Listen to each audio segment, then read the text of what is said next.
સ્થાનિક સ્વરાજ્યની ચૂંટણી 2026ને અનુલક્ષીને હિંમતનગર નગરપાલિકાના વોર્ડ નંબર 7 ખાતે વસંત વિહાર સોસાયટી પરિસરમાં ભારતીય જનતા પાર્ટી દ્વારા ભવ્ય સભાનું આયોજન કરવામાં આવ્યું હતું। આ જનસભામાં ગુજરાત પ્રદેશ ભાજપના મહામંત્રી અજય બ્રહ્મભટ્ટ વિશેષ ઉપસ્થિત રહ્યા હતા।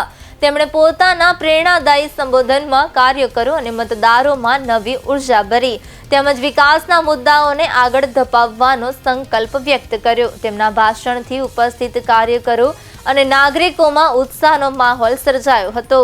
જનસભામાં વોર્ડ વિસ્તારના આગેવાનો, કાર્યકરો, યુવાનો અને મોટી સંખ્યામાં નાગરિકોએ ઉત્સાહભેર હાજરી આપી હતી।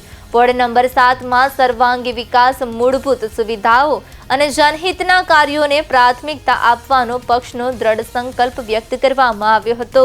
સમગ્ર કાર્યક્રમ દરમિયાન વિકાસ માટે ભાજપના સૂત્રો સાથે જનતા દ્વારા વિશ્વાસ વ્યક્ત કરવામાં આવ્યો હતો।